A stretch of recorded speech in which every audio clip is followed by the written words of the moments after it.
That is champagne, not gold.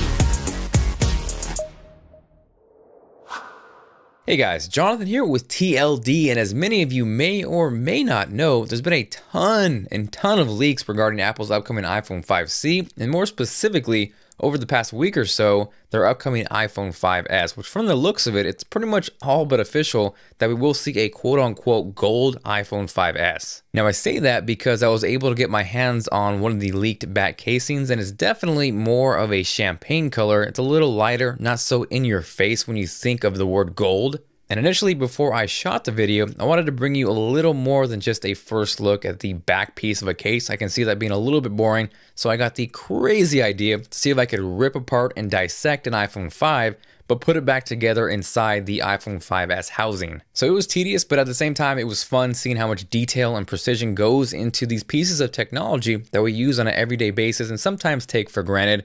Everything was looking good. I got it down pretty much to the bare bones, and then I ran into some roadblocks. The biggest roadblock, which really kind of stopped me from moving forward, was the fact that if you look at them side by side, the iPhone 5 on the left, the iPhone 5S on the right, is that the actual slots where you would screw in and secure the logic board, they're in a completely different spot, and not only that, they're actually moved over to the right.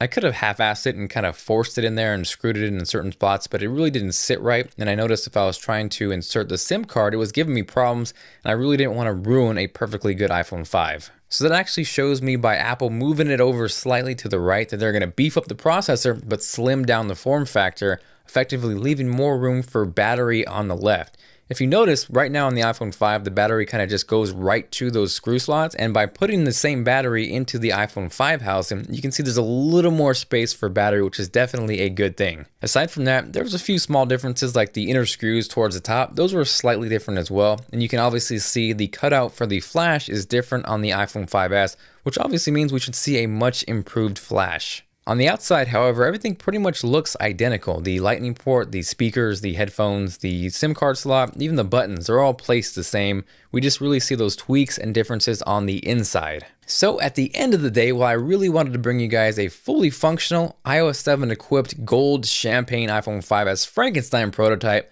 like I said, I did not want to destroy a perfectly good iPhone 5, but hopefully you appreciate the effort, the insight, and if you did and you are feeling like being awesome, make sure to hit that like button and let me know what you guys think of the quote-unquote gold or actually champagne iPhone 5S. From actually looking at it, it actually looks a lot nicer than I thought it would be, and I actually may consider picking one up for the iPhone 5S launch. Aside from that, thank you guys very much for watching. If you are not subscribed, go ahead and click right here to do so you do not miss out on any future iPhone 5S, 5C, or just tech coverage in general. Got my custom Moto X in the house. The Note 3 is coming out soon.